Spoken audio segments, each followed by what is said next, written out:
I hope all is okay. You can see the screen full.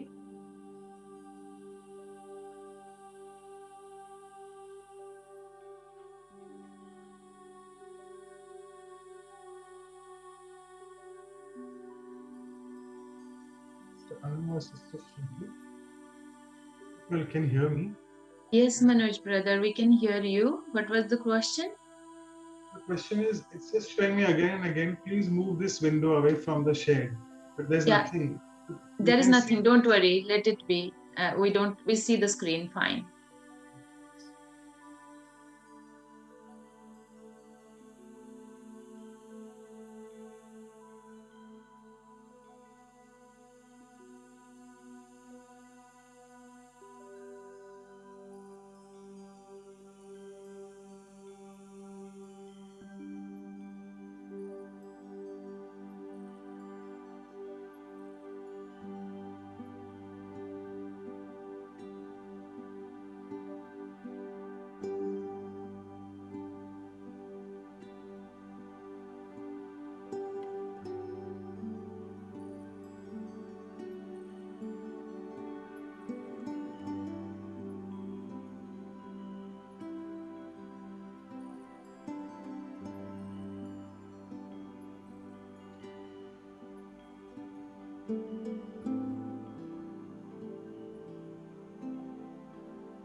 Om Shanti.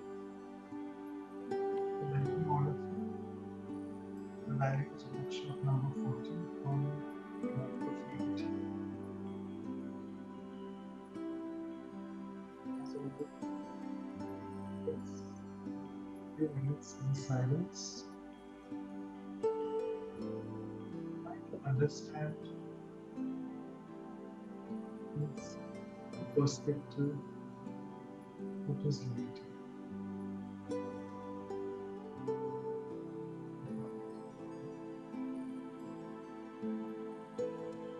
We can't.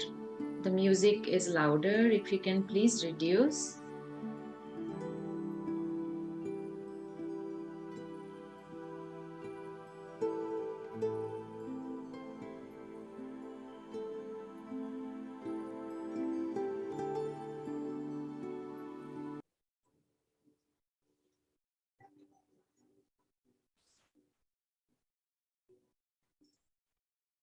I think it's fine now.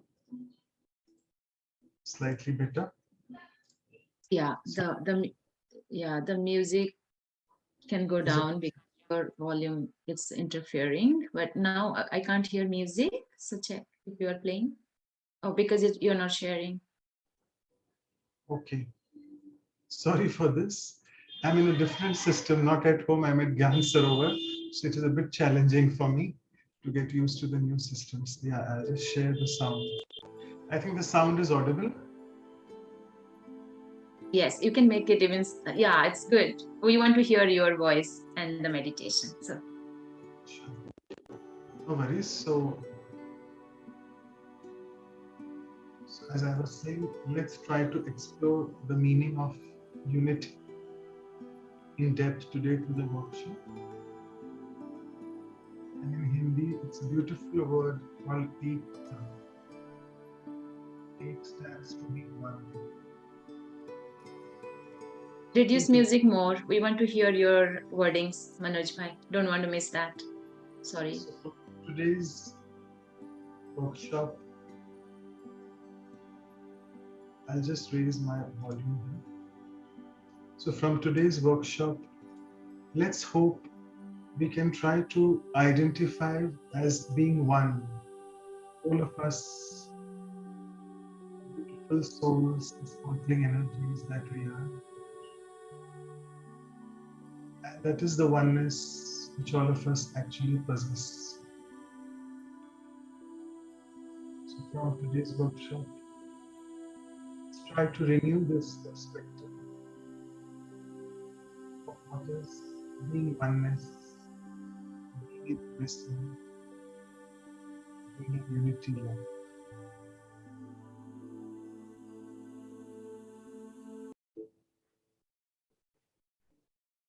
So sorry for the interrupted meditation.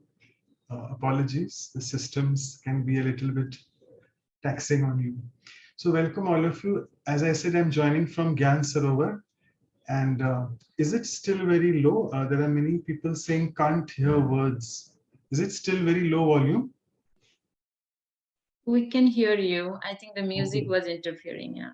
Fine, no problem. So let's begin. And we have our facilitators. Yeah, thank you. Now it's okay, they're saying. So we have Sister Shruti joining all the way from west coast of US, and also Sister Anu as always from the west coast of Canada. And our very senior brother with us always, Dr. Ashok Mehta. So thank you. Welcome all of you, all three of you. And let's begin. I'll just share the screen again. And as always, we start with an icebreaker. So a very nice, a very brief video I'll be playing for you all. And let's see what are the insights which you all have gained from this video. I'm sure you all have seen this quite a few times, but let me just show it to you again. Is the screen visible? Yes. Okay. So just enjoy, watch the video, and then we'll take some quick chat box sharings from you all.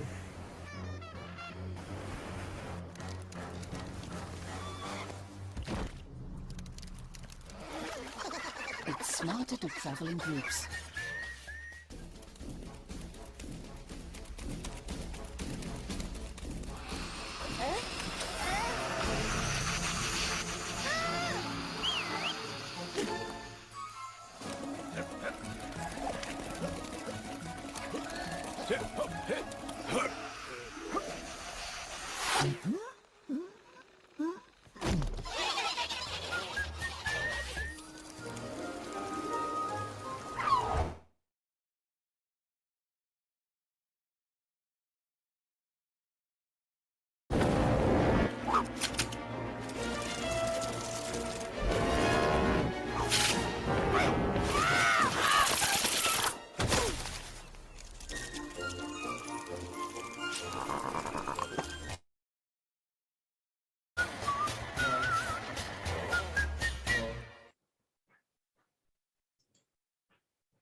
Okay.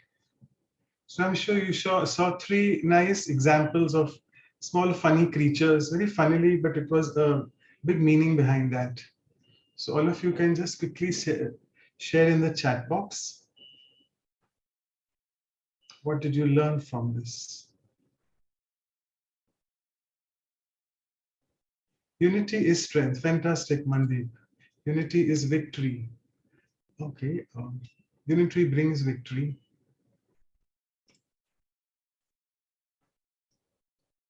United we stand and survive and win. Thank you, Geeta Ben. Power of unity, sense of belonging. Yeah. Just have to translate. Isa is saying something, I think, in Spanish. Togetherness. If you all remember, the last value which we covered was strength. So unity and strength go hand in hand. Sense of security, yes. Team effort. We find force in union. Thank you, Olga sister, for the translation which you did. Okay, so any more responses? Or I think it was quite self-explanatory. And then we can move on to the next activity. So I'll just, yeah. Again, it's, I think, Portuguese. Harpreet sister saying harmony, yes. That's what actually we were discussing, Shruti Ben and me, that when Sister Denise also took the talk, I'll be sharing that later with you all. Unity is equated with harmony quite a few times. So fantastic, Sister Harpreet. Unity is protection, yes. It's self-protection, true. Right, so I'll just stop sharing the chat.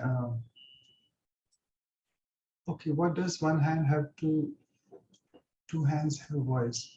Okay, what does one hand have, two hands have voice? Okay, right. I'm not able to understand this. Okay, anyway, so So it's a good test for all of you if you can just understand what is mentioned in that, and you all can interpret it in your own ways.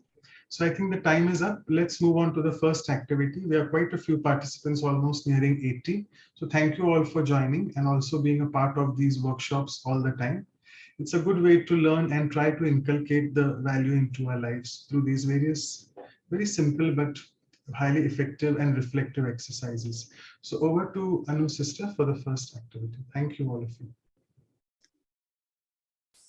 Oh, You need some help?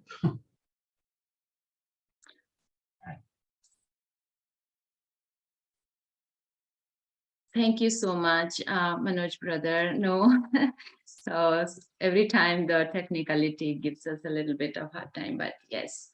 So that was really beautiful sharing and very self-explanatory, as Manoj brother said. So unity brings so much of power or force or strength. So let's move to the next activity. Um, Unity, talking about unity is easy, but however, um, everybody will bring some diversity. We are not same in our thoughts, in our ways, in our actions, in our likings. So I don't know if unity is easy. Maybe we'll take home today how to bring unity easily in our lives. But the very first exercise is to reflect on the diversity and understanding, what unity brings, even though there is diversity to our lives. So for that, the reflection question is reflect on a childhood instance or any instance in the later part of your life recently, wherein you had experienced the value of unity in your interaction with others. So unity doesn't mean uniformity. I think that's what also Sister Denise said. But even though we have all different ways, diversity, we have experienced unity. So think of that situation that's coming to your mind now, where you have experienced the value of unity. You have experienced unity in your interaction with others. And how did you feel? What were the advantages? So reflect on the situation, and what you write down is the advantages you saw from that situation through unity. We'll take a minute. I'll put some music. Please write it down and then we'll share. Thank you.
So I hope you all could recall an instance of unity and what were the advantages and feelings you got in that instance. So I'll stop sharing. Now we can ask everyone to share. You can unmute and share, or you can put in the chat box. It's up to you. Anyone will call upon first who would like to share by unmuting themselves. Um, so, okay, I see in the on the chat box, Mandeep says that when I was 8, I planted a tree. Then my whole family did this, and that became a garden later. So You have an experience of unity brought what? A beautiful garden. It gave way for a beautiful creation that stayed with all of you for the whole family always. I think there is something in Spanish or French, so maybe we'll wait until it is translated. Anyone would like to unmute and share? Maybe we'll start with Dr. Mehta, if that's okay.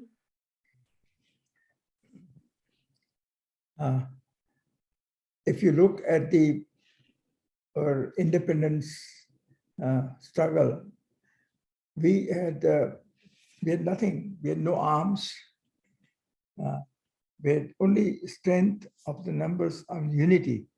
United, we got together for independence, and there, everyone, whether it's a men, women, Hindus, Muslims, Sikhs, everyone with a common goal that you must have a common focus. And that's where we wanted to be independent of the British Empire in those years. So that's how we fought under the leadership of Gandhiji, non-violently against a very powerful British Empire in those years where the sun never set.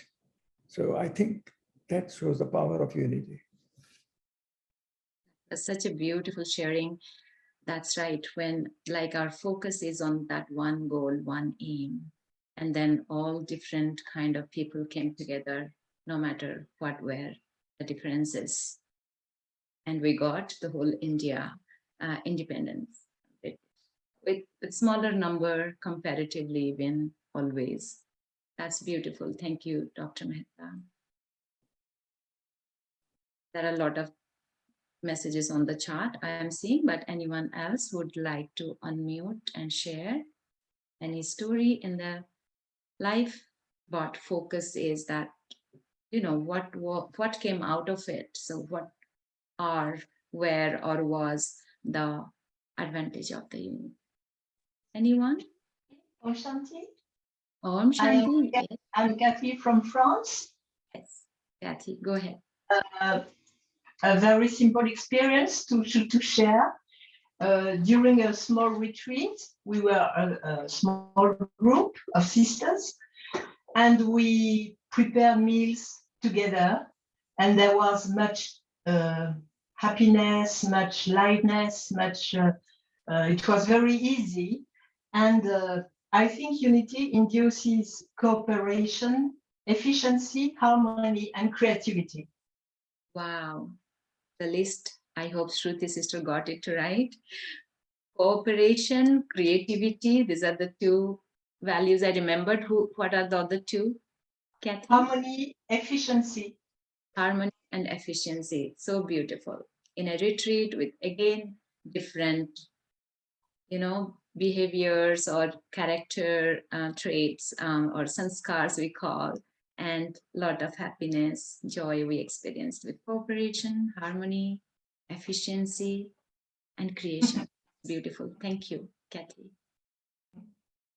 Anyone else inspired to share their story of unity?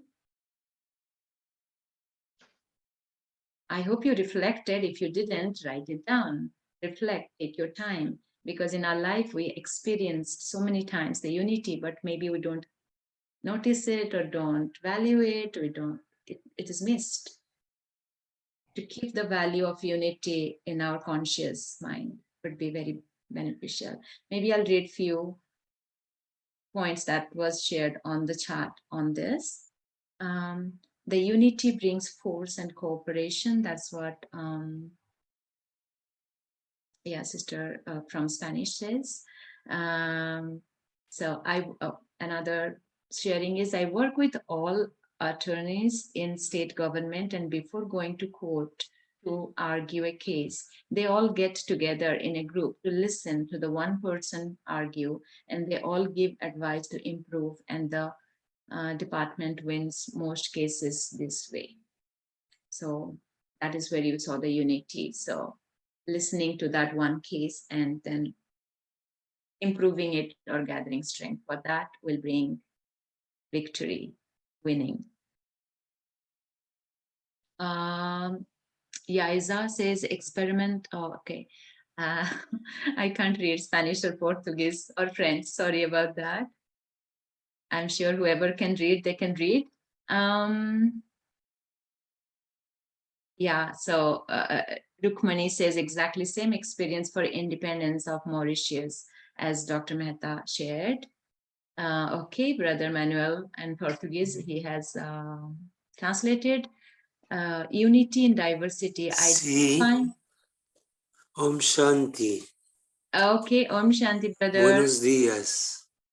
Yo hago teatro, soy actor y invariablemente siempre que estamos conectados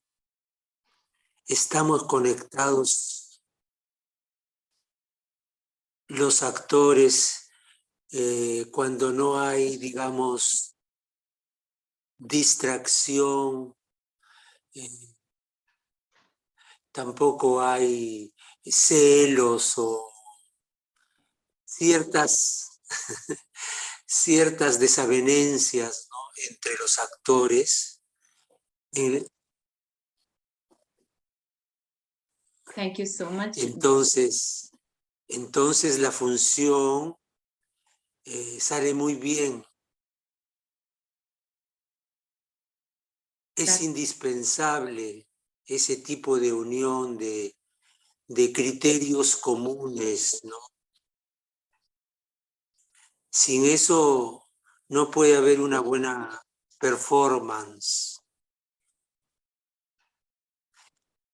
Thank you, Brother Fernando. That is really interesting. At least we heard Y your. nos hace muy felices actuar y estar de acuerdo, ¿no? So I Eso. hope Manuel Bhai or En Olga el teatro como en la vida es. Thank you, thank you. I'm not even sure if it is Portuguese or Spanish, but I'm sure I heard a distraction. That's the only word I could understand. Is it Spanish? Okay. So let me read the messages from the chat. So Portuguese, identifying situations and sharing with capable people help us so we have confidence, security, and success. So identify the situation and sharing with people, bring the people who could be helped. The value of unity in the school with a teacher who had the participation of students with much love and respect for, again, a teacher bringing unity and the students coming in unity. Unity in the classroom always brought us the first prize for the most beautiful class year after year. So thank you. And I can bring up the screen. It might be easier sure. for you. You have written all that, so there are so Yeah. many people must have seen it too. So one, we saw independence that came due to unity. Cooking together in a retreat center, we saw school, the unity with teacher and students. Unity in the classroom always brought us the first prize. Yeah. Anything more? Do you have a second page? So unity is a point of understanding and positive inclusions and conclusion with differences, and our relationship strengthens. Unity overcome extreme difficulties during severe riots and plunder. Everyone came together as one, no differences, and we saved many people from harm. And Brahma Kumaris are the best example of growth worldwide through unity. So thank you so much. That was great sharings from all. So what was the focus of this exercise was that there may be diversity, but unity is the focus on that one goal. And again, harmony, joy in the relationships that keeps us there united to achieve something great. So we'll move on further. There is a lot more in store to experience unity. So I'll pass it over to Brother Manu. To everyone. Thank you all of you for your sharings. And so let's take this to a little bit more deeper level. We have tried to identify many real life situations which we have experienced. but those are all related to our roles, responsibilities. So let's try to go further, one level down or one level up, I must say, and try to explore unity from this perspective, as I said in the initial meditation, that all of us are united in what way? The beautiful energies that we are. So let's try to go in a little bit of soul conscious state for the next 4 to 5 minutes. And I'll share the screen.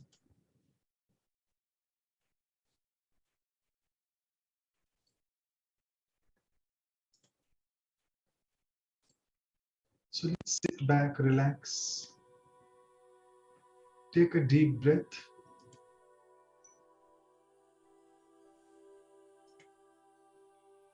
In and out, and relax your body.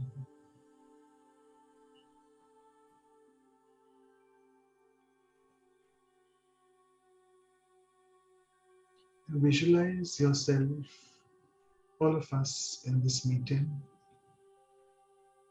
as this tiny, conscient being of light. A beautiful, sparkling energy that drives the body.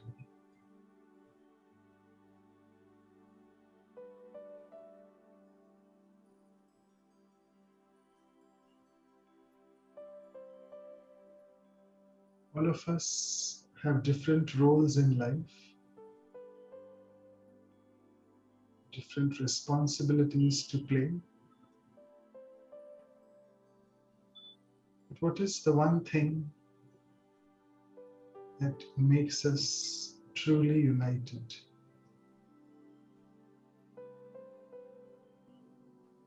And that is this fact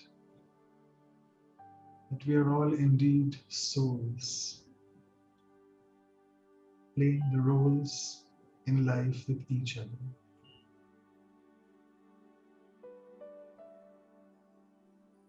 And roles are meant to be always different. Because imagine a life where everyone's role is the same.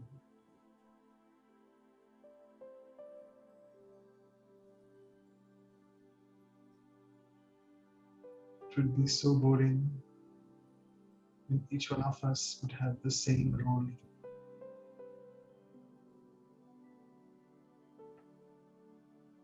So the single thought underpinning all our different roles is that indeed we are interconnected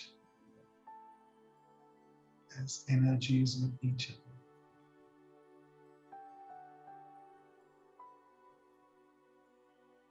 Whatever relationships I have in life are not with the body, but they are with the energy, the soul to soul connection.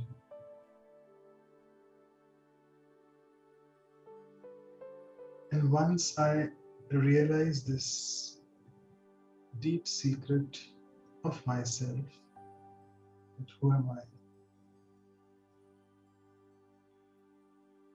then I don't need to think about differences.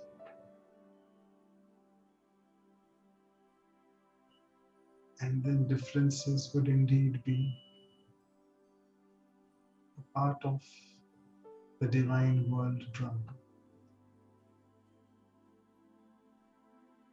wherein I would play my role as a beautiful soul.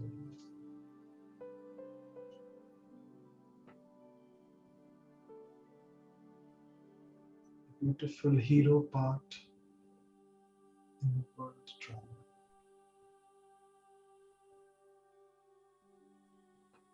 And then I won't get affected by any differences in natures or sanskars with each other.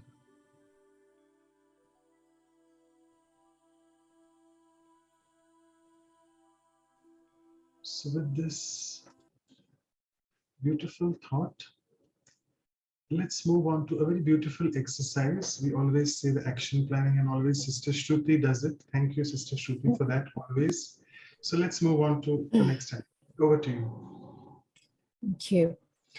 So, as Manoj Bhai and all of us reflected, unity as a value, as a concept, is really important, and it can move and lead to tremendous results, whether it's independence or just lovely flavors in cooking. So let's take a moment and start reflecting about unity at workplace and start thinking about some action planning. Now, we all know that there are many reasons for us to, and there are many excuses to come up with an us versus them. And organizations and various workplaces across industries are trying to remove that, whether it be about creating a genderless, trying to push for gender equality, trying to create equal representation, whether you think about the way offices are laid out with open floors these days, trying to bring in more egalitarian principles to create more unity, taking away the more traditional titles. Yet it's an ongoing struggle. So for the next minute or so, given that we know that unity is far deeper and goes to our basic identity as souls, and we are all tied to each other in ways that are far deeper than what meets the eye. Let's take a few minutes to reflect.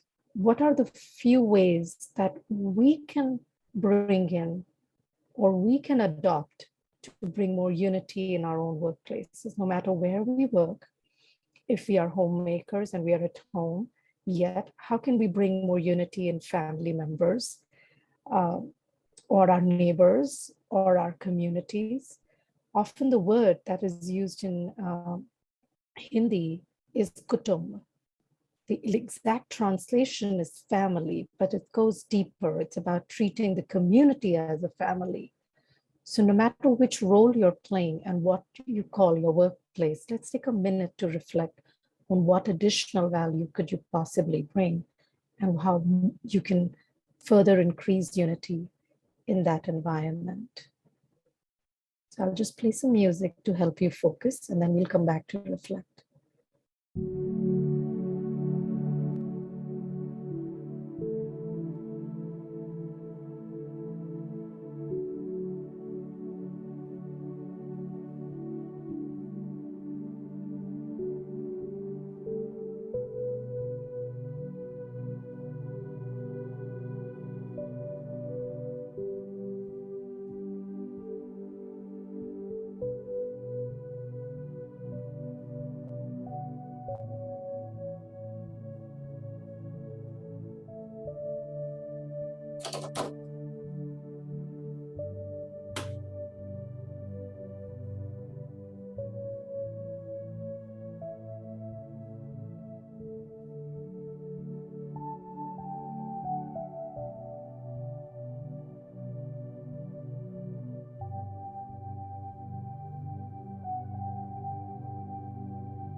And I think with that, we can open it up for sharings.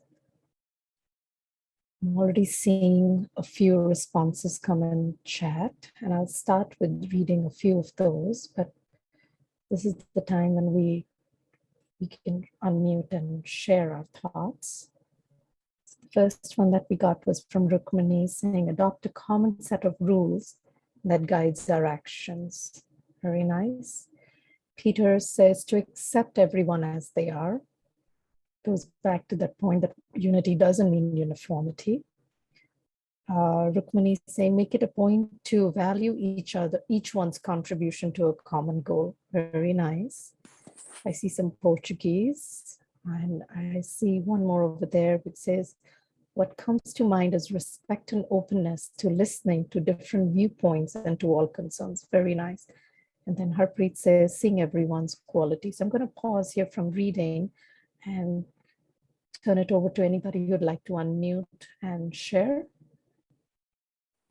Yes, I would like to add that many years Please. ago, there was such a thing as, mission statement, visions, and values.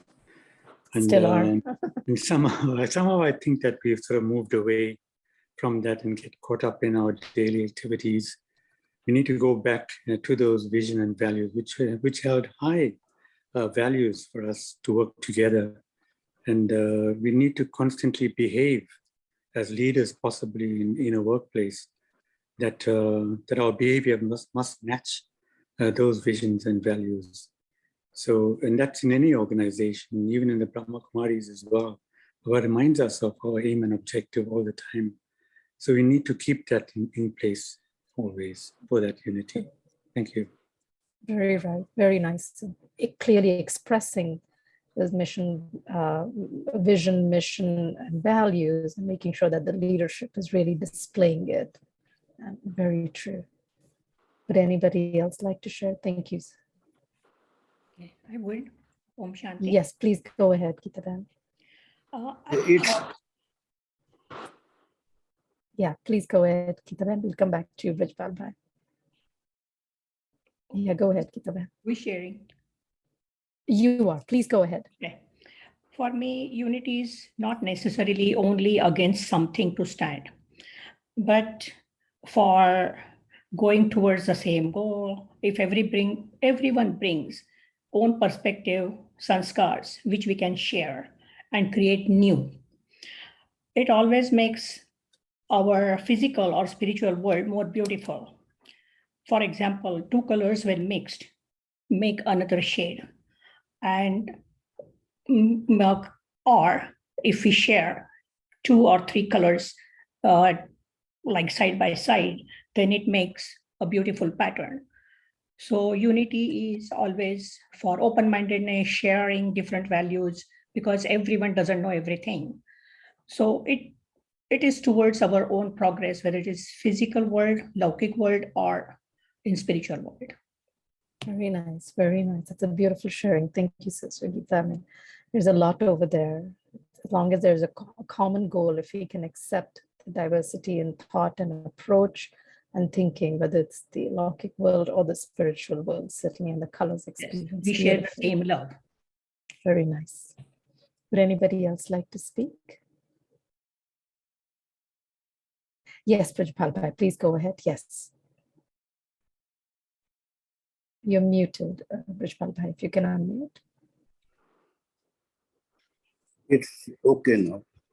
It's Yes, understanding, it's understanding people. It's adjusting people. And if we understand giving is receiving, we stand united. As Guru Nanak said, एक ने कहा दूसरे ने मानी, नानक कहे दोनों ज्ञानी. So acceptance is the way to be united. Very nice. So even if there is differences, can you still accept those differences? Very nice. And it's that acceptance that makes both wise. Very beautiful. Thank you, Brijpal Bhai. Anybody else before I go back to sharing, reading some of the comments? Yes, go ahead, Balvinder, sister. Yes, go ahead, please. Om Shanti ji, everyone.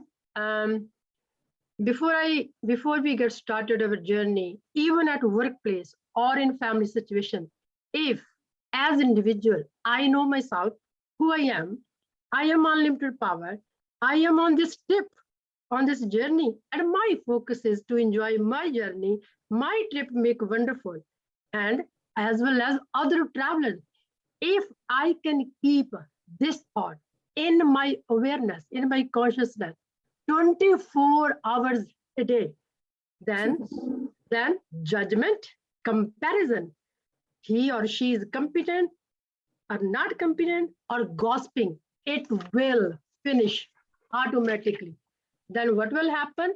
Even at workplace or in family situation, what will emerge?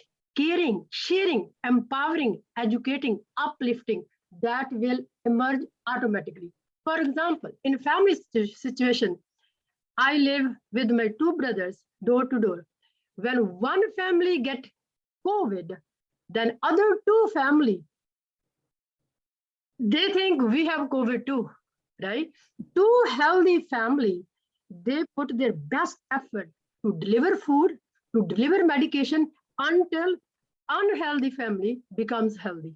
So same criteria applies at workplace. So if I am experienced employee, another one is brand new, I know I know the travel, I know my work journey. What I will do, I will share my resources, my mentoring, my experience. I will not allow the new employee to suffer. Thank you. Oh, that's beautiful. And just so many deep concepts there. Om Shanti Didi ji. Yes, just 1 second, Vijaypal Bhai, 1 second. So Anubhan, I don't know whether you caught everything, but Sister Balvinder gave a lot of points there. Knowing yourself, the journey, and then enjoying it. And the example was about her living very close to her two brothers and one family getting COVID and the other two helping. But a lot of deep concepts there. Balvinder, thank you. Yes, go ahead, Vijaypal Bhai. Om Shanti, dear brothers and sisters, please accept my greetings of love, peace, and happiness. Unity, now we understand, is unity of our sanskars. How to make sanskars unity wherever we are will help us to be united, to remain united. So unity in sanskar means always remember how first we can unite to the God, to supreme power by Nirakari, Nirvikari, Nirankari. Nirakari, point of light. Nirvikari, no vikar. Nirankari, I am only a instrument. Now, if we remember these three and soul to soul connection, that others are also the same Nirakari, Nirankari, Nirvikari, I think we will remain united with the good vibrations giving to them. Om Shanti. Very nice. Thank you, Vijay Bhai. Again, a lot of deep concepts coming back to our meditation about first connecting with the divine. I think with that, we can summarize. We have exactly a minute. Anubhan, would you like to share? Yeah. Yes, Dr. Manoj. Can I? Yes, please go ahead. We can just display the screen, that's fine. A common goal to serve those who are sick in the medical profession. That has led to a tremendous progress in the field of medicine. Similarly, in war, all armed forces, all branches of armed forces unite to work against an enemy when they are fighting a war. I think in anything that you do, I think different minds should put together and work towards a common goal, especially like in medical profession or in war. Thank you. Very nice. So common goal and lofty enough to unite, to bring everybody together into that goal, I think. It's very beautiful. So I think at this point, I'll hand it back to you, Manoj Bhai. As usual, all of you will receive a copy of these slides with a summary of all the sharings for you to further reflect and further incorporate into your life. So over to you, Manoj Bhai. Thank you so much, Shruti sister, to be on time, dot on time. Okay, so I just want to request all of you who have joined for the first time here, maybe new participants, and if you want to be a part of the workshops and be kept regularly informed, if you can please share your emails, WhatsApp numbers, and if you can just either send it to everyone. We don't have Vidhi sister today, Shruti then. So maybe you can send it to Sister Shruti and she can note, or you can just send it in the chat box to everyone, and then either Anu sister or Shruti sister will note it down, please. It will be a big help because we have less people today in the background. Okay, because all of us are actually in Gyan Sarovar. We are having a big Vihasa Bhatti here. Right. So let me just start sharing the screen and tell you the summary of what Sister Denise had to share in the last week. Oh, this is a bit challenge. Yeah. So I hope you all can see the screen now. Yeah, the full screen without the notes. Yeah. So all of us know that unity in diversity, united we stand, divided we fall. So in all our moral science classes in childhood, we have learned all that. And we all have had beautiful sharings, different meanings of unity for each one of you. So sister said that it is closely related to the word harmony. And let me again, when we say harmony, it just reminds all of us, the BKs here, the Brahma Kumari students, it reminds us of Dadi Prakash Mani, because she gave this word harmony in Hindi. If you want to say it, har manna. Har means to defeat, to accept defeat, and manna means to accept, and har is defeat. So that's what, in the sense, it doesn't really mean to accept defeat, but it is like to accept, as Brijpal Bhai was really rightly saying, and others as well, that accept people as they are. And then it will be very easy for us to stay united. Just as in an octave, all the musical notes, if we want to create a beautiful tune, they have to work in harmony. They can't be out of sync. They have to be in sync. She mentioned about the 5 elements. All of us know in the outside, the physical elements, they work together. Same way, Sister Denise mentioned about 5 essential qualities. So though in the Raj Yoga, we are taught the 7 basic qualities. So Sister Denise, she'll be explaining, I mean, I'll be explaining that later, not she. I had asked a question to her, and the question answer, it was covered that normally there are 7 essential qualities. So she mentioned about these: purity, peace, power, the 3 P's, love and bliss. So same thing, she said that distress is caused in the world because the soul loses its basic quality of power, because we are not able to recharge. And why? Because we are really not knowing that we are these discharged batteries or the discharged souls. And unity means that everything is one. As I was telling you again in the initial meditation, that in Hindi we call it ekta. And ek, the oneness which we have. So Earth is also one of the planet. And as Shruti Bhen mentioned about kutumb, kutumb is the word for family. And in Sanskrit, we call it Vasudhaiv Kutumbakam. Vasudha means the entire earth, and Kutumbakam means the family. Sorry, I'm using all these Sanskrit words. Pardon me for that. But it is the basic aim to tell you all this is that all of us living on the entire planet Earth are one big family. And this not only actually applies to the human souls, it applies to even all the insects, animals, the birds, every creature. And I must say, even every element actually, including the trees, the water, the oceans, everything, all the 5 elements. So we have to be in harmony with each other. And since we aren't in harmony, we have exploited Mother Nature so much. We can see the consequences. I don't need to tell you all that in detail. So unity is like a beautiful garden, she mentioned. And I think Anu's sister touched upon this, and beautiful concept by Sister Denise, that unity doesn't mean uniformity. When I say uniformity, I'm sure you know that all of us will always be different. We don't have to become like each other. I don't have to copy each other because we are all different in our sanskars and natures.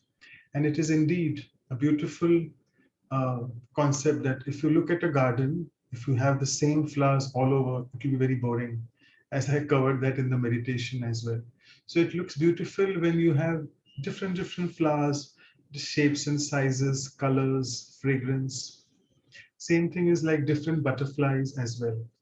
So the entire, what we call at Brahma Kumaris here, we had, I think, this slogan in the Platinum Jubilee, which was the 75 years when we had celebrated. It was, I think, if I'm not mistaken, it was 2012. So the theme was One God, One World Family. And it was all about how united we are and how oneness is basically our innate nature, because we are all innately these beautiful souls. And sister mentioned here how that we should cultivate, how we should be able to cultivate this garden by removing the weeds, that is the negative thoughts, and planting beautiful seeds of positive thoughts. She touched upon this quite in detail, but I don't have time to do that today. So she mentioned about these three things: the time, what time we are going through. All of us, we need to realize that karmic accounts and destiny closely related to each other, and therefore we say that my karma leads to my destiny. All of us are aware of that. So to stay positive, it's very difficult because we are in a world surrounded by a lot of negativity. And Sister Denise gave us this very beautiful way, very simple way. Try to understand what spirituality is, and meditation will help us to stay positive. Time is gradually eroding our spiritual energy. And it is important that we understand that we all have some or the other karmic accounts. Letting go of the past will help us in trying to concentrate on the present. And if I concentrate on the present, my future will be good. And when we say looking forward, so sister mentioned that looking forward is actually looking to at the supreme being. And as Vijay Bhai shared about being united with the supreme being, that is actually the true unity which all of us as souls should practice. And once we do that, getting or becoming soul conscious becomes quite easy. This is her quote. We always put some quotes like that of our senior Rajogi brothers and sisters. So she mentioned, see each person as a pure being of light with whom you have a possibility of something harmonious. And a practice like this will bring about harmony and unity. I don't know, I can hear a lot of extraneous noises. If I can just mute all of you. I'm sorry, I have to do that. There's some noise coming from somewhere. So Anum sister, if you can just mute all the participants. For some reason, I'm not able to do that. Yeah, I have it here. Yeah. Okay. Yeah, because it's just constantly coming in between. Sorry for that interruption. Let's move further. There were beautiful questions. We have 5 more minutes, 5 to 7 more minutes. We'll cover a few questions. So this is a very common question. All of us have been working in organizations, different organizations, and people have their own personal views and differences. So what can I do to keep them united all the time? So if I'm a leader in an administrative position, then I need to really practice a few qualities, and I need to come up with innovative format. That's what she mentioned. And again, here she mentioned the example of Dadi Prakashman. So she was an avid listener, very approachable. She never had this big awe of about her being the head of the organization. And on the contrary, one of the journalists happened to ask her in an interview, how do you manage this entire big organization of so many spiritual seekers being the head of the institute? So immediately, very simple answer she gave, that I am not the head. The supreme being, he is the head. And the moment I feel I am the head, I'll start getting a headache. So that's what she mentioned. And That's the reason she was just really liked so much by all the spiritual seekers. And I'm sure there are many in the audience as well who have actually taken sustenance of Dadi Prakashmani and have seen her in person. And she had this all-inclusive approach. I remember many brothers and sisters share this, that in any meeting, Dadi Prakashmani, she used to listen to all of them, make sure each and everyone speaks. And then she never used to shun them. Oh no, this is wrong. No, not really like that. But then she used to listen to them. And then obviously it was some common point which used to come, and she used to them. And she never used to say, I am saying this. She always was so detached and used to say, Dadi's opinion is this. What do you feel? So she always was detached even from her role of the Dadi. Dadi means elder sister in Hindi. Sorry to use that word if you are not acquainted with it.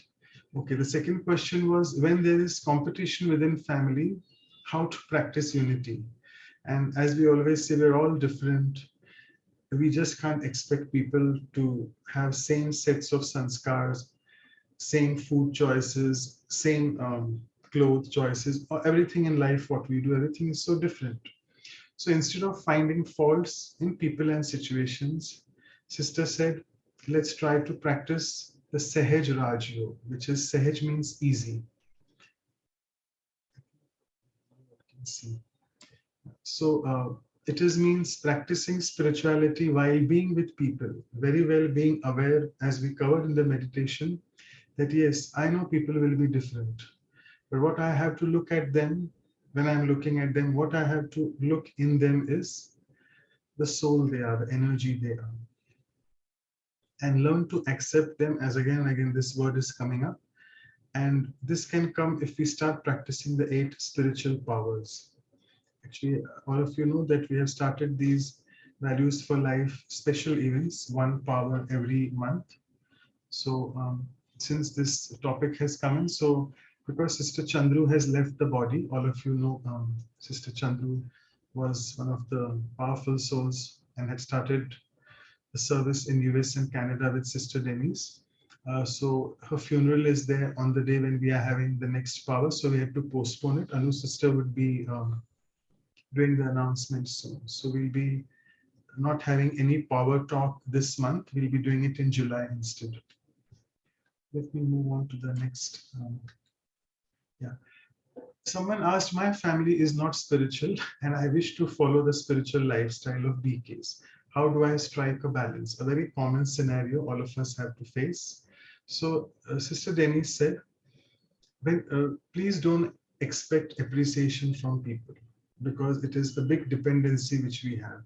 Understand that people will be different, and whatever you are doing, why are you doing this? Because you think it is right. You have found something when you have found the Supreme Being and the connection with the others. You have not gone into spirituality just to get some appreciation from others or being accepted or being loved. On the contrary, when I have understood spirituality, I should be truly accepting and loving towards those people in my family who are not into knowledge. So I think the responsibility, the onus is on me. Yeah, coming to the next question was, why are knowledge and happiness not included in the 5 elements of the soul? So a simple answer, sister said, that knowledge is basically information and happiness is a byproduct of your good karma. And happiness, when we say the highest form of happiness is bliss. So she said those which I covered: peace, purity, power, love, and bliss. These are the 5 basic elements. I think I have exceeded my time. Let me just stop sharing the screen. And I'm sure Brother Yogesh is there with us. If you can just highlight him. Sister, is he there? Yeah. Yes, thank you so much, Brother Yogesh, for joining. And yes, before I give it to you, let me just say a few words about you. Brother Yogesh, all of you know him very well. He has basically born in Malawi, Africa, an Indian background, but born and bred in London and Oxford. So I must say a British that way, a British Indian. And he has been a personal development trainer and a workshop facilitator for more than 20 years. And he has conducted so many seminars and workshops. And if I can't start saying all of them, I think it will take a long time. And I don't think any part of the world has remained untouched by him through his seva, whatever he's doing. So all of us know him very well. He now serves in the area of Turkey. And his training comes from the Academy for a Better World in Mount Abu, where I'm just right now sitting. That's the Gyan Sarovar. And also from the Global Retreat Center, which is there in Oxford. That's what he owes to both these institutes, his training. And a beautiful poem, as always, I do. Brother Yogesh strikes this beautiful balance of West and East. He shares his divine wisdom with us as a feast. And by inculcating that in our life, that's what we can do the least. Otherwise, it's like baking a bread without yeast. And let's try to convert into being beauty from the beast. Sorry, I have another screen on the other side, so my head is going on that side because somehow that poem is coming on the other screen. And a few lines on unity. As is said that united we stand, divided we fall. So let's not on our life journey ever try to stall. Never consider any achievement in life to be small, because on the world stage, your role is of a puppet or doll. Help others when in need and when they call. And each one of us spiritually is just still learning how to crawl. And let's play the game of life like handling a beach ball. So with this, I would stop and over to Brother Yogesh for all his wisdom on unity. Thank you, Brother Yogesh, once again for joining. Thank you, Om Shanti. Thank you so much, Manoj Bhai, for once again a beautiful introduction. And I must start also by thanking the entire team for keeping this series going, especially during this time of pandemic. Providing this support and creating this community is really a great thing. So I'd like to add my thanks and continued encouragement for you to keep going and reach a wider and wider audience. So yeah, the topic is to explore unity. And I just caught the last 5 or 7 minutes of the sharing from last week. And so I was wondering, what can I add, as pretty much the topic has been covered fairly comprehensively. Not every person has their own perspective and experience. And so I will share some ideas from my own life experience. And I was also looking at some of the teachings of the founder of the Brahma Kumaris, Bap Dada, and how deep they are, how clear they are when it comes to any spiritual topic, especially unity, which I was looking at today. I feel this is also a very current topic, because as we turn on our news, whether it's on the TV or the social media, we see the world is very far away from the state of unity. It seems as though humanity is tearing itself apart. And if there's one word I would use to describe the state of humanity today, I would simply say it is lost. Just simply lost. And hence the great need for us to explore these topics and make that return journey back to truth, back to awareness. And certainly one of the signs of being spiritually aware is I would know how to have relationships of unity with other people. Unity is not something you practice, but unity is the result of practicing spirituality in your life. And let's start by asking ourselves, why do we need unity? Why should we have unity? How does it help us in our lives?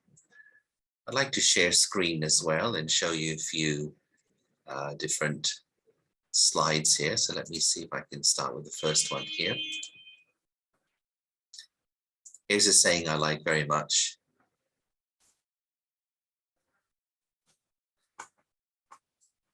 And I think it pretty much speaks for itself.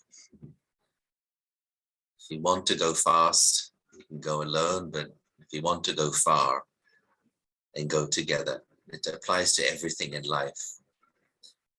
But of course, to be together, one needs to develop a certain skill set, spiritual skill set. To row a boat, one has to be in unity. If the members of the boat are rowing in different directions or not in time, then of course the boat will not go in the direction we wish it to go in. So reaching that state of unity or working together as a team requires skills and requires practice as well. And as was mentioned in the summary that Manoj Bhai was doing, that unity does not mean uniformity. It's not about becoming clones of each other or becoming robots. But yet, amidst different natures, different personality, different styles, different intellectual levels, different emotional levels, but yet to come together as one and enjoy the dance of harmonizing with each other.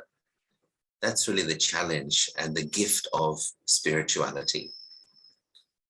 And for sure that in my understanding, any discussion on how things can improve in the world have to start with a discussion on how can we improve ourselves as human beings. And that brings us to the level of exploring our own spirituality. Let's look at some examples of unity very close to home. And perhaps the first obvious example is the unity we see within our own physical bodies. Now, the human body is, of course, an incredible machine. It's an amazing machine, and think of all these systems working concurrently. Digestive system, blood circulation, respiratory system, central nervous system, all of these, they're working together at the same time in unity. And the result of that is we can enjoy good health. And if you take even one of these systems and just explore it, you see how each part of that system cooperates with the next part. For example, think of digestion. How does it start? It starts with the hand placing food into the mouth. And then the job of the teeth to break that food into small pieces. And the saliva, the salivary amylase to break that food down further, and then it's pushed down into the digestive tract.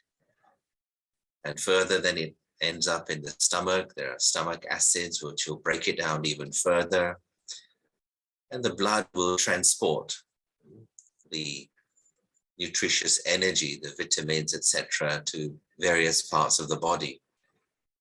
So it's a factory at work, and it's tremendous to see how it works. And because of the cooperation between all of these different parts of the body, because of the unity we see amongst them, therefore, we're able to receive energy from something which we take from the earth and put into our mouths. But if one part of the chain decides not to cooperate, then we experience ill health. And the result of that then is, of course, we suffer. We can take the example of the 5 fingers, each one a slightly different shape and a different size, and each one has its own unique position on the hand.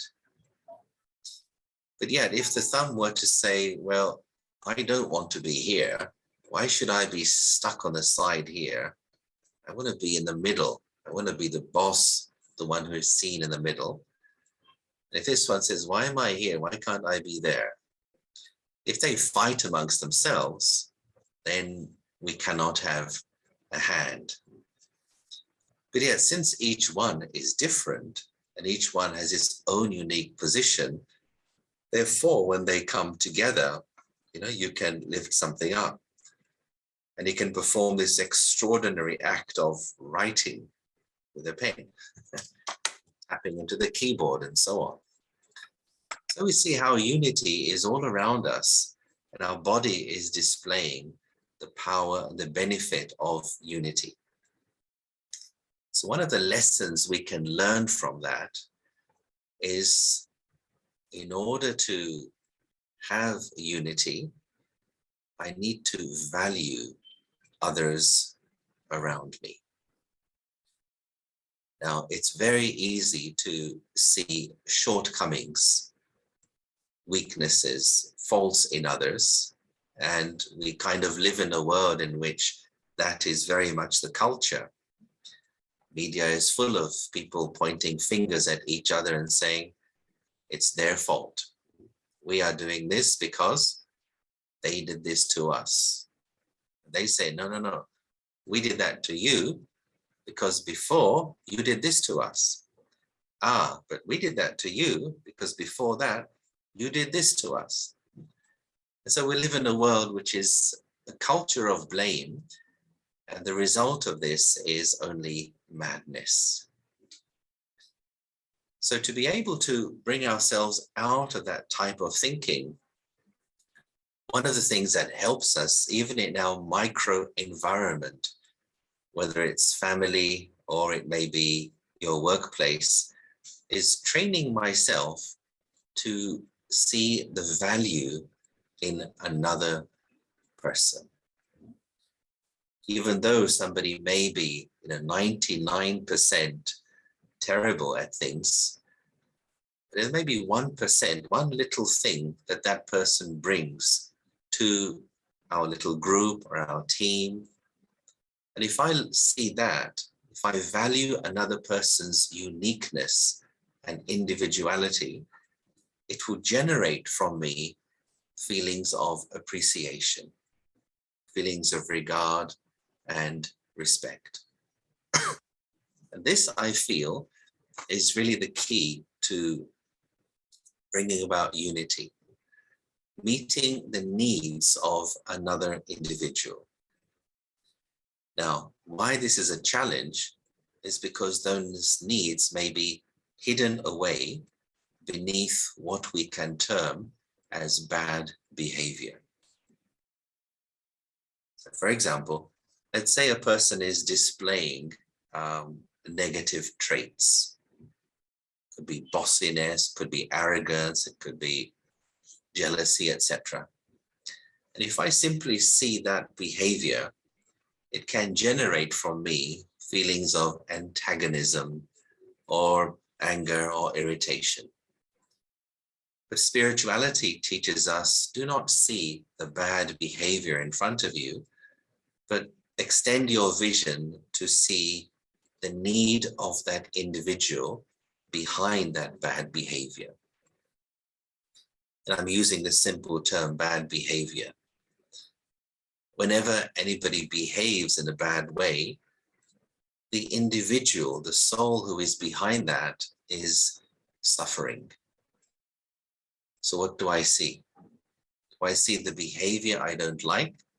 Or can I see the sufferer who's behind that behavior? If I simply see the behavior, I may condemn. Condemnation may emerge. If I see the sufferer, then compassion would emerge. And so on an everyday individual personal relationship level, there is a big key to unity, and that is reminding myself in every situation, I have the choice to see what I wish to. This, I think, is a great attribute of people who are authentically on a spiritual path. They remind themselves, no matter what is in front of me, what my mind chooses to see and to focus on is in my own hands. This is the power of vision. If I make wise choices, if I choose to see what is meaningful, what is useful, or even the potential in another person, it will generate feelings of respect for the other. Now think about what it is that people want mostly from other people. What do human beings want from other human beings? Now we can make a long, long list of things, but in my view, it boils down to these two main things. One is we want to be respected. The other is we want to be loved. And I think these two words cannot really be separated from each other. Where there is a genuine respect, then there'll also be a real love. And when we understand this, then we realize that, to keep my relationship stable and to create that sense of harmony, no matter what happens, I need to just make sure that I am generating these very high quality attitudes and vibrations. Think about, people who have really touched your heart in your life. And it's usually been due to the little things they have done. In little situations, you notice how their behavior towards you has been very divine, very elevated. For example, you may have snapped at someone. You may have shouted at someone. But that someone did not react to you in the same way. You notice that someone didn't even keep in your mind your emotional outburst, and they even let it go. So when we see these great acts of spirituality, then it naturally generates a sense of respect and regard, and these things become a bridge for a real solid relationship, a relationship of unity. Now, one of the things I have noticed, and again, my experience with the senior yogis in our organization, the Dadis, was this, that no matter what another person was like, they would not keep in their mind the shortcoming, the weakness of the other. Because what tends to happen is, let's say I had an emotional outburst, got angry, got upset, maybe shouted at someone. And then the next time you meet that person, you have the thought, he or she is remembering my bad behavior. And you feel a little bit embarrassed or a little bit, shy about it. But there, what I've noticed with these senior yogis is they don't give any internal space. They don't give any rent space to keeping even a memory of your past mistake, your past bad behavior. And it's extraordinary to think this person to whom I behaved badly has completely let it go, is not even remembering it. And it's almost like this is giving you permission to grow out of your mistake and to move forward. And when I noticed that in the senior yogis, I thought, this is real power. This is strength. One, to not be affected by somebody's bad behavior. Two, not even to put it in the sacred space of her mind. And you naturally feel like coming close to such a person and you begin to trust them. Now, the power that we need in order to be able to do this great act, that is known as the power to merge. These are one of the several attributes we need to create unity. Power to merge whatever happens, not allowing it to become a barrier between you and me. And merge means to finish it. It's like you throw something into the ocean and the ocean will finish it and eventually that thing disappears. So a truly great spiritual person will not hold any grudges. Grudges become a source of disunity. And it's not just grudges about big things, but little things. Somebody spoke harshly to you. Somebody ignored you in the room. Somebody did not lavish praise upon you when you expected it. So you may feel shunned. You may feel a little bit sidelined. But yet, people hold on to these things for years, for decades, probably even for lifetimes. And it creates a bigger and bigger wedge between individuals. But that power to merge, just let it go. It doesn't even matter. It's rather like, water flowing off a duck's back and you just keep moving on. I remember seeing a scene once of in a stream, two ducks were quarreling with each other and they're really going at it, really, quacking away. Like, I don't know, some kind of disagreement they must have had in duck language. Something happened. So really, it was so loud. And then when it was over, one went his or her own way and the other one their own way. And it was like, done. And I thought, are those ducks thinking, oh, that duck is a really difficult individual. That duck is just not my kind of duck at all. It seemed like they had forgotten it and, life moves on. I thought ducks can teach us a few things here. And what humans do is they remember stuff. They remember, so-and-so did not honor me in the way I wish to be honored. I am very, educated, clever, accomplished, etc., etc. Look how I was introduced. Look how they honored me. So when we take on these little things and we make them big issues by feeding them, and this creates a wedge, which then becomes a challenge to unity. And therefore, very quickly to deploy this weapon of the power to merge. Merge it, let it go, choose to make it meaningless. Choose to reduce the importance of that for you. Keep your happiness, keep moving on. And I'll just give you a couple more wonderful strategies from Bap Dada.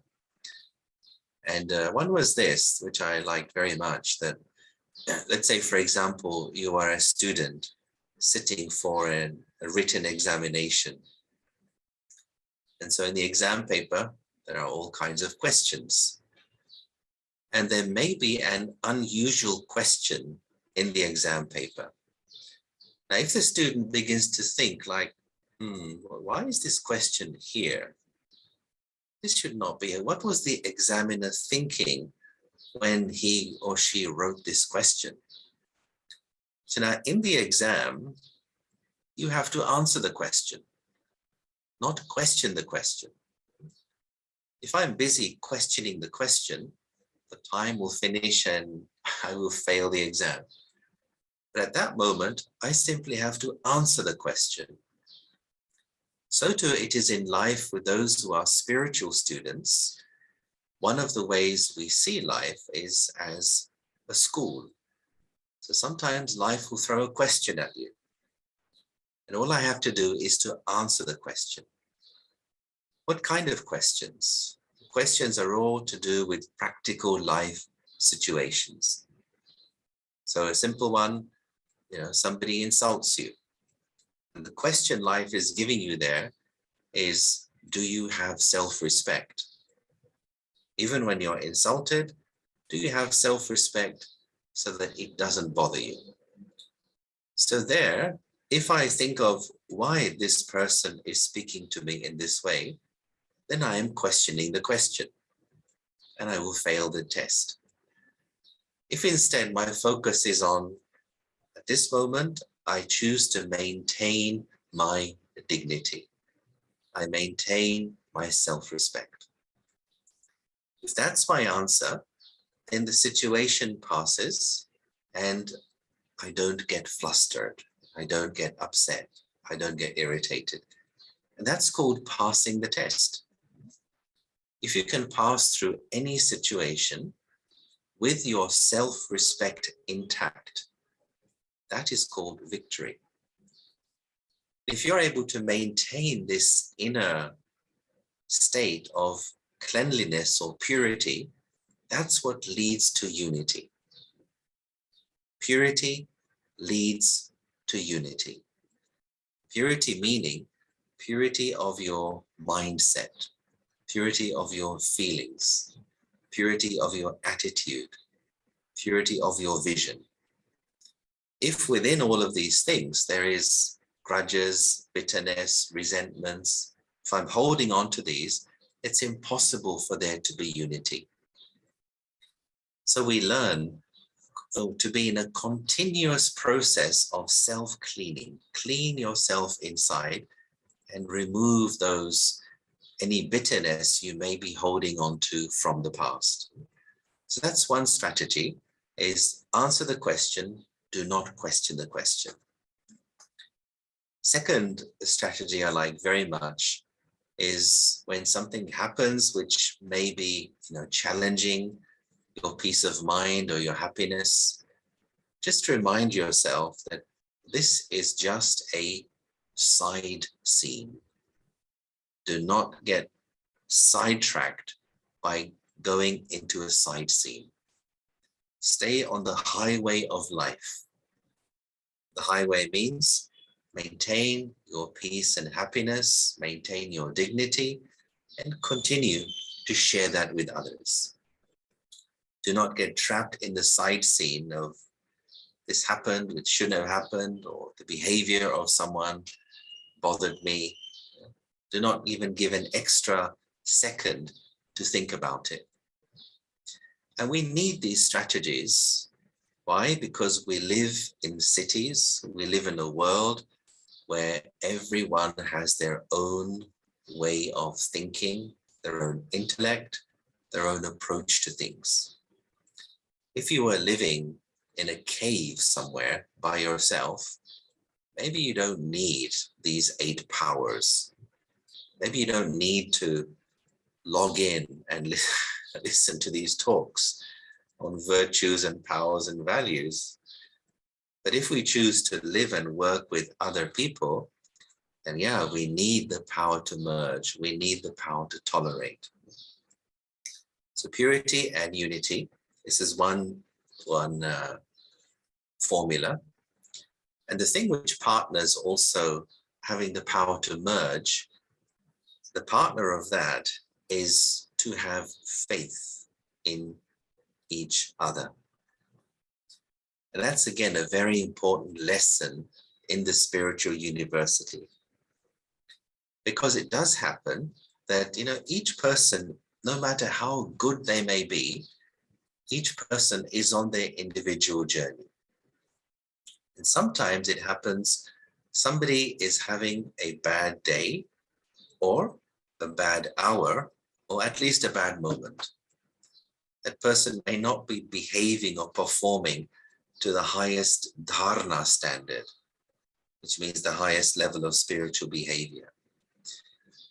And so very necessary there, even when somebody's behavior is a lower standard than it normally is, I must not condemn that person, but there I need to have faith in the other, faith in the other individual. He or she is just passing through a difficult moment, and he or she will be okay. And it's very important to do that, especially with people who, you consider to be highly spiritual. What sometimes happens is we develop high expectations of their behavior. And as the old saying is, expectations are an invitation to irritation. And because of this high level of expectation, sometimes when a person's behavior is lower than that, we may tend to point the finger and think, how come this person can behave like this? But their faith is needed. If not today, tomorrow the clouds will pass. Faith in each other, valuing each other, and there, not just being, lost in the moment that I didn't like this behavior, because those thoughts will break my unity, but to accept someone, knowing that they have great strengths, but also everyone is in their process of spiritual evolution. So sometimes, somebody may display or exhibit a wobbly sanskar, but it's okay. Let me accept and have faith. We're moving forward together. Just reminds me of another great sentence I heard from a fellow yogi. This person was saying that it's easy to forgive someone who is junior to you. It's a bit more challenging to forgive somebody who is your peer or equal. But the greatest challenge is to forgive your seniors. But if you want to be spiritually complete, you have to tick that box as well.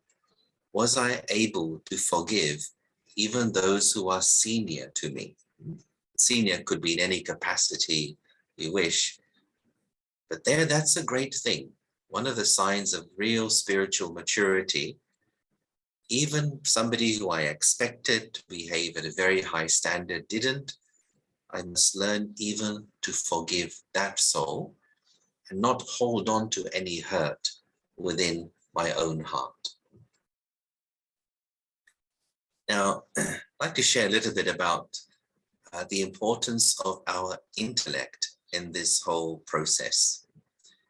And sometimes this sentence comes in our core teachings that everything depends upon the intellect. And the more I've thought about this over the years, the more I've seen the gravity and the reality of this sentence. Everything in life depends upon your intellect. And I would say that just as doctors generally would tell us that look after your heart to have a healthy body, but I would say in the spiritual life, the slogan we have to remember is look after your intellect. Everything you see, you read, you listen to, you watch, you talk about, you eat, everything has an impact upon your intellect. And I remember one particular sharing from Bapdada about 3 different types of intellects that people may have. And the first one he described is people who have a baby intellect. Now think about this, that let's say there is some situation, something doesn't go right, something didn't happen the way it's supposed to, or we planned something and the last minute the plan changed. This happens. Someone with a baby intellect, how would that person react in that situation? Well, a baby is one who can easily cry. So a person with a baby intellect gets upset again and again and again. Now he's okay. Now something happens and he's upset. Okay, now he's okay again. A few days later, something else happens, again he's upset. Now he's okay for a couple of weeks, and something else happens. This is called a baby intellect. Baby is very sensitive to weather, to temperature. And if there's a baby in the room, then everybody's attention goes to the baby. Is the baby okay? Is the baby hot? Is the baby cold? Is the baby sleepy? Does the baby need to be fed? So a person who has a baby intellect takes a lot of attention to look after that person, keep him or her happy. Such people are described as high maintenance friends. A lot of energy needed to keep the relations good. So that's the baby intellect. Second type of intellect is known as the youth type intellect. Now, what do we know about youth? Well, on the one hand, youths are very creative, of course, if that creativity is tapped into and channeled. But in the same context, if something goes wrong, something didn't work out right, plan changed at the last moment, a person with a youth type intellect will quickly start pointing fingers.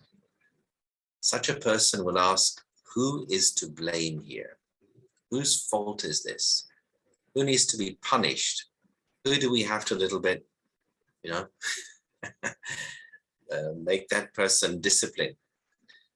So this is the tendency of somebody who has a youth quality intellect, is easily becomes confrontational. And of course, that kind of attitude is going to rupture any unity there is. And we have to take care that if somebody is in that condition and is creating disunity, we have to not buy into that, but we have to help that individual to come back to a place of calmness and unity. As is, the old example, I'm sure you've all heard, that, it takes two hands to make a clap. So if somebody is doing this, then let me not offer my hand, and therefore there cannot be a conflict. And that, of course, requires great self-control to be able to not bite, to not take the bait, not to react to what I may be seeing or hearing, and hence the need for meditation to continue to develop a high level of self-control. And so that's the youth intellect.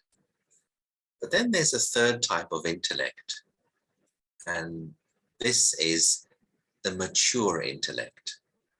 So baby intellect, youth intellect, mature intellect.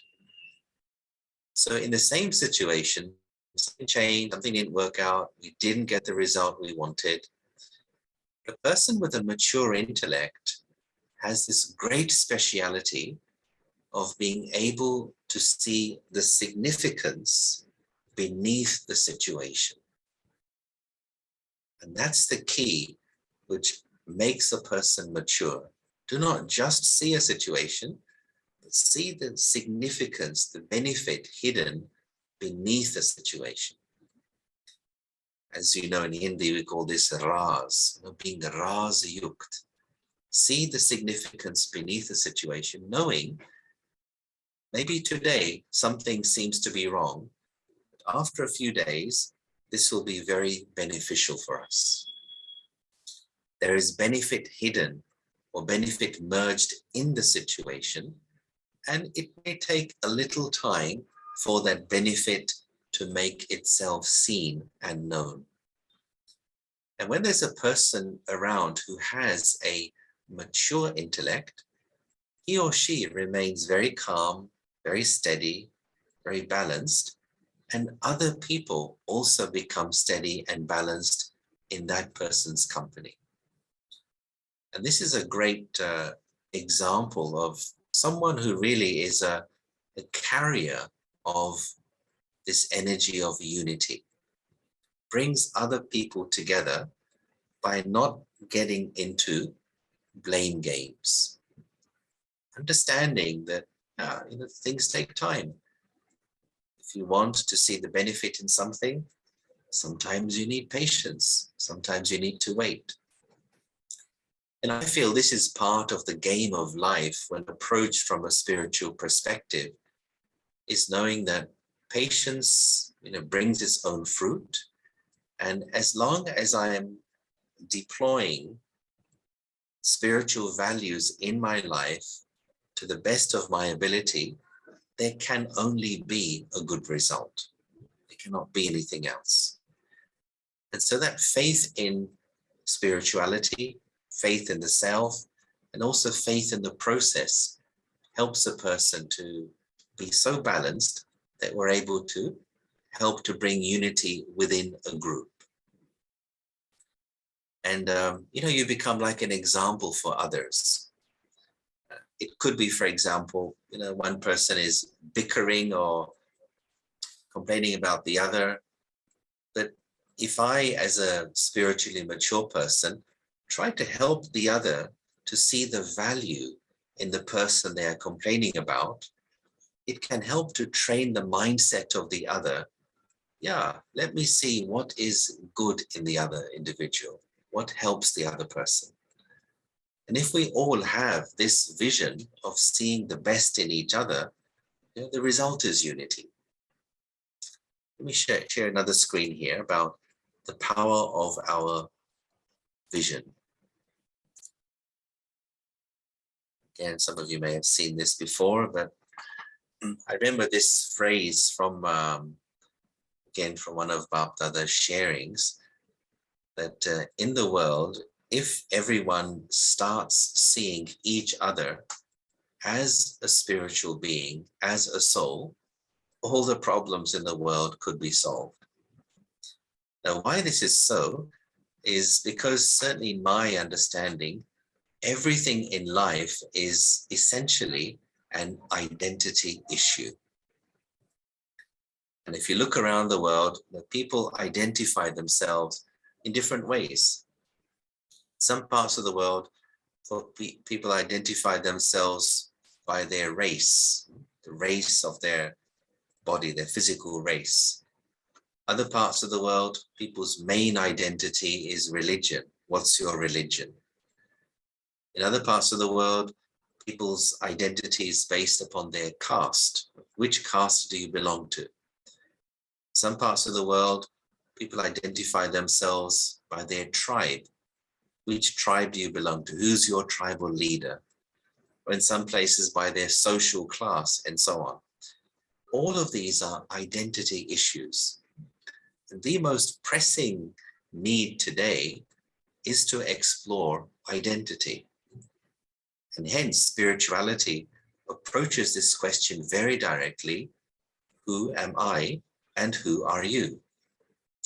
So what this is showing us here, if you come to this image on the left here, first of all, I need to be able to detach, to step back, to withdraw from my own ego masks.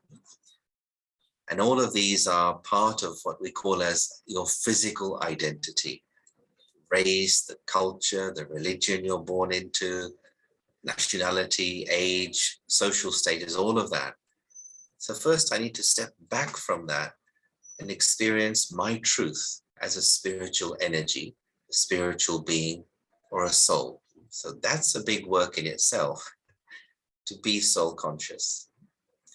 But then the equally challenging thing is then to see another. And this takes a lot of practice. When I see another human being, what do I see? Do I see the race, the gender, the religious appearance, the culture, the caste, the nationality? If I see that, then prejudices and biases will emerge within me, and unity is not possible. But if my vision can cut through all of those ego masks, and I see the other person, firstly, also as a soul.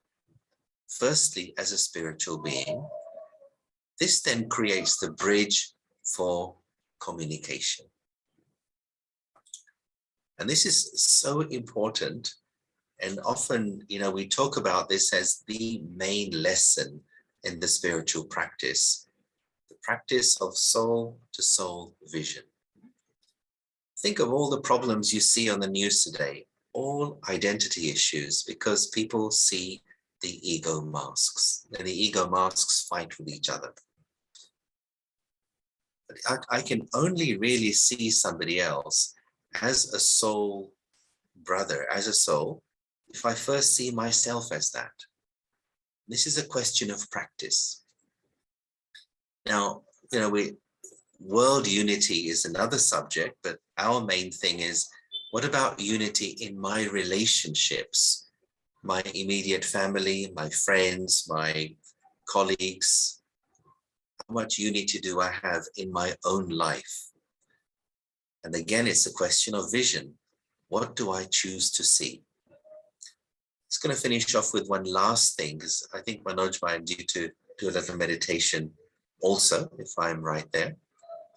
So this is now about, the correct distance to have to another person so that my relations remain good.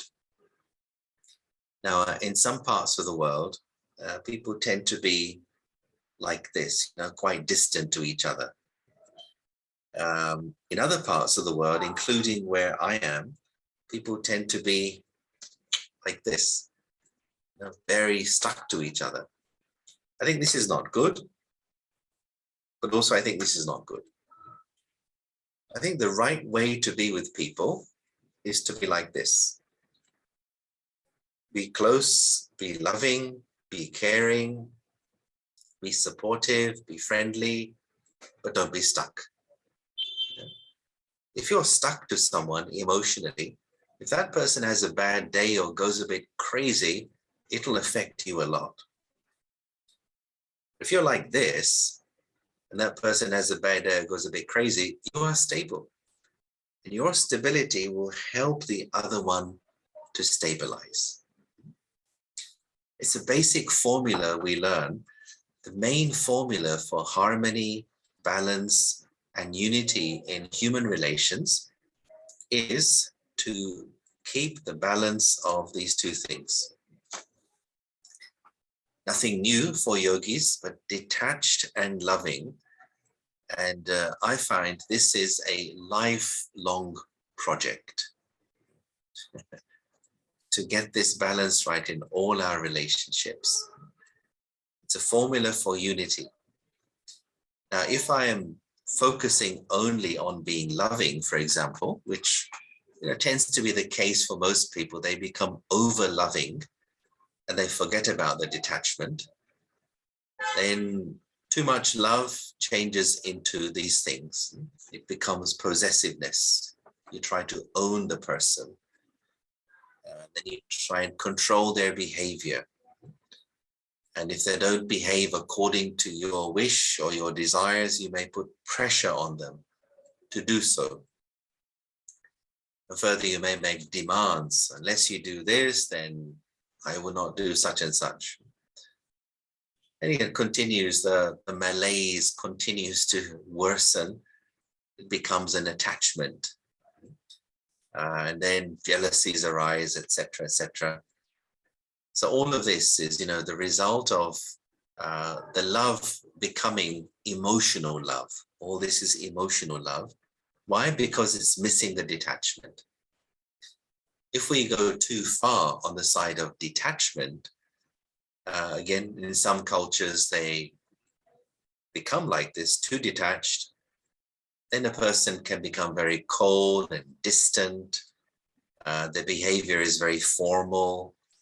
Then a conversation with that person feels more like a negotiation rather than the conversation.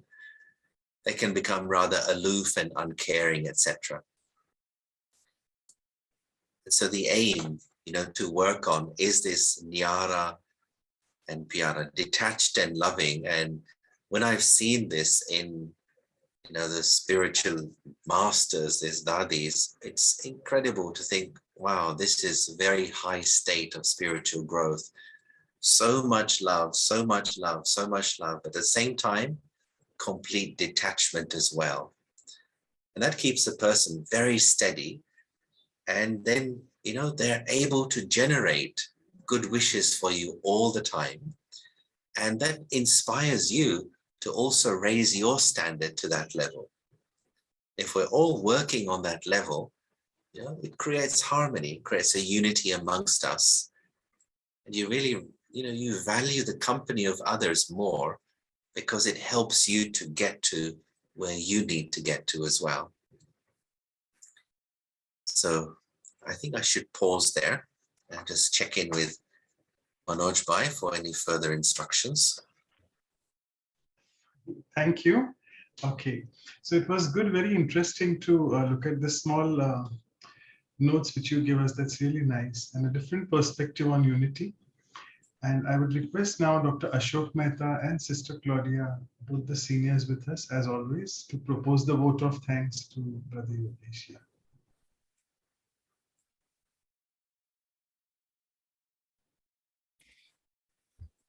Such a beautiful presentation of unity. I think I wish I had met Yogesh Bhai when I was young and very active. However, one thing is certain, that you have given us a excellent spiritual background to unity. I think unity is nothing else but maturity in spirituality. The more you mature, you see the beautiful part of the other person. I think it's a beauty lies in the beholder's eyes. This is what you have taught us today. And I think it starts at the level of the mind and the intellect. I think what you have said is Paras Buddhi, what Baba says, golden intellect, or the one which is the golden, gold out of anything. Thank you, Yogesh Bhai, for your outstanding presentation on unity. I think you have brought a tremendous depth of understanding of unity with classical examples, and I like your vocabulary. It's amazing. Thank you very much for all that you have presented today. I think this is a life-changing lecture for anyone. Thank you very much. Om Shanti. Thank you, Yogeshwar. It was, I always tell Yogeshwar, Yogesh.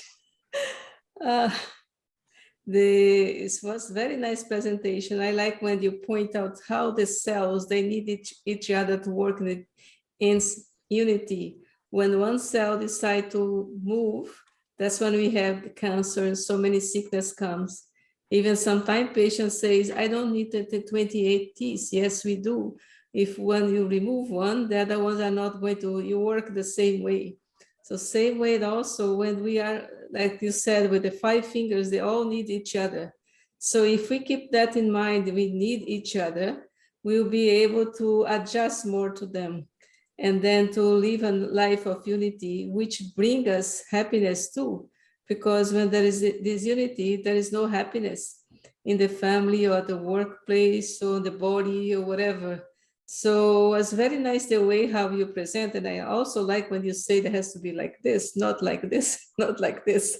So it's quite nice to show how we should live with each other.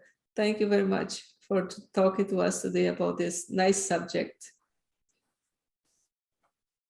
Thank you, both of you. I'll just quickly do the announcements in just a couple of minutes, and then we'll go on with the meditation, closing meditation. Yeah, so as all of you know, our journey is going on very successfully, thanks to all the divine speakers. Someone is writing in the comment box as well that all the BK speakers have beautiful, radiant faces. I think their life speaks for their face, actually, the beautiful meditation which they are doing all the time. Okay, so we have with us Brother Charlie joining us next time. We have finally managed him to come for the talk after a long time. So it's on compassion. We are starting our journey tomorrow with the spiritual revisions as well tomorrow on compassion. It will be a Sunday, remember, so as we suit the time from where he is in Australia. So it will be morning for India and 1 day prior, Saturday evening for the west coast of US and Canada.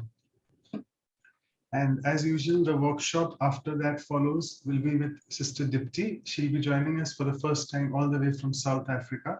She's also one of a very important instrument doing a lot of work along with Sister Gopi for the IYF, the International Youth Federation, which we have here at Brahma Kumaris. And that will be following Saturday after the talk. And this is the elegant calendar. You just have to, this event will be postponed, as I said, because of Sister Chandru's funeral, which is happening at the same time. So we won't be having the power to discern or discriminate this month. It will be the next month. We'll be announcing it shortly as the day comes near. So with this, I'll stop sharing the screen and over to Brother Yogesh for the concluding meditation. And there's always a request to take a photograph. So should we do that right now or do it after the meditation? And you can suggest what to do. I think now would be good. Now would be good, yeah. So all of us go in the meditative mode and exit. Yeah, so Sister Anu, if you can just take it right now. And I'll take it right now. So let's bring our smiles. Video, open their video if you like to be in the photo, please. Thank you, thank you, thank you. thank you. I'll just play some soft music in the background, if that's okay. Yeah, thanks.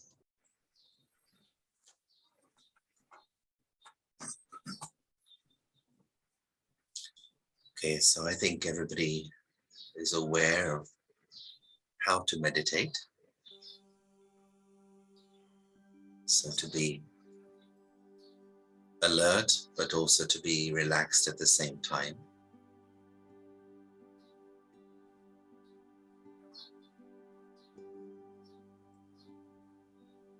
The world outside is of sound and motion.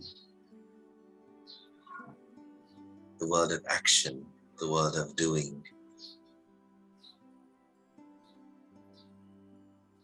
It's a world out of my control.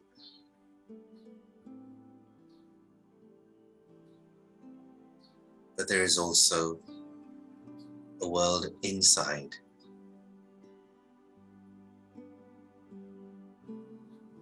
The world of my thoughts, of my feelings and experiences.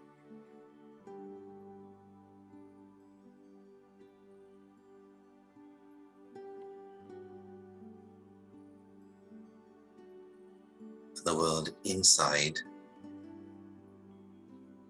is in my own hands.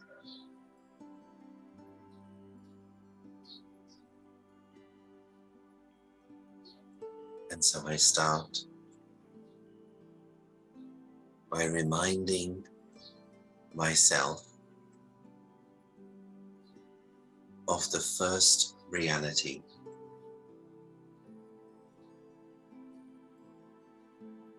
Reality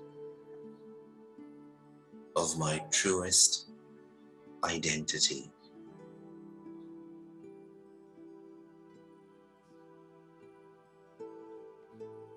I am not what I do.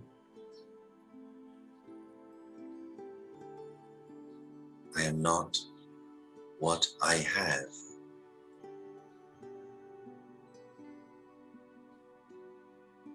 I am not who I know.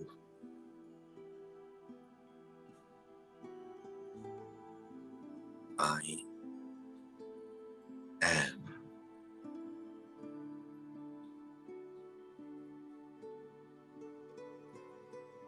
I am spiritual energy.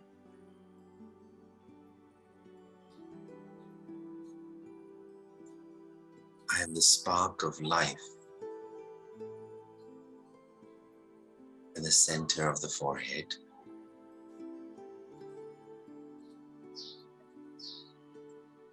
I am a living diamond.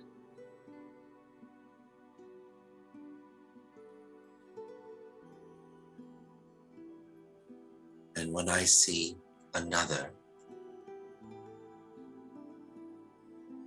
I choose to see the other also as the living diamond in the center of the forehead.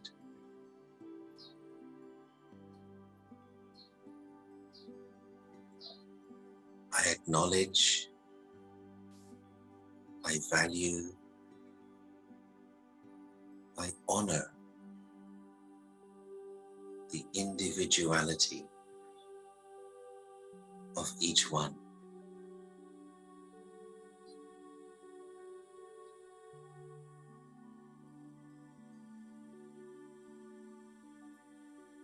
I'm able to share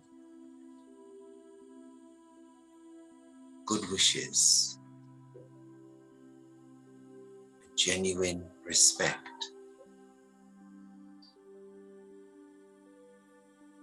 and the purest love for each one in my life.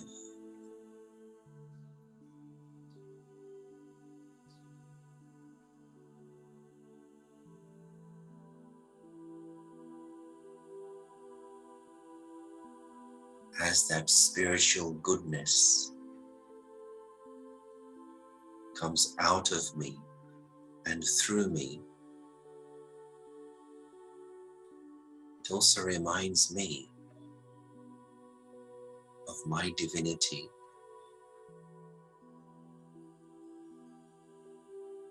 and brings divinity into my relationships.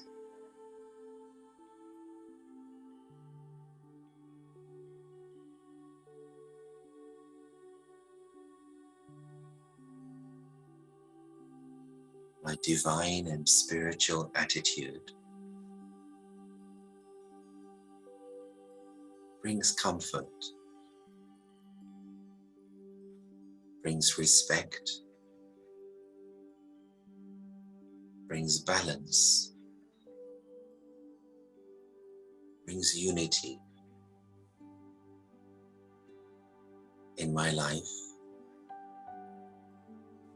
my relationships, into the world.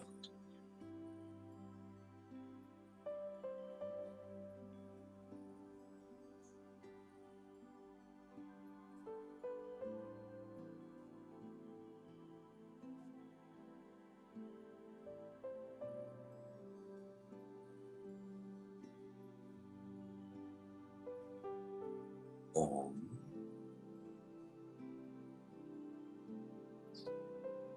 Shanti.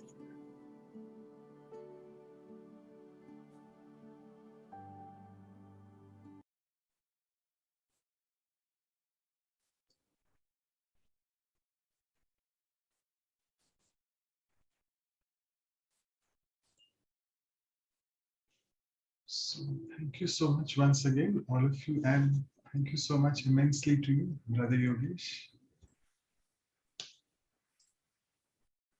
Thank you, Brother Yogesh. Thank you, everyone.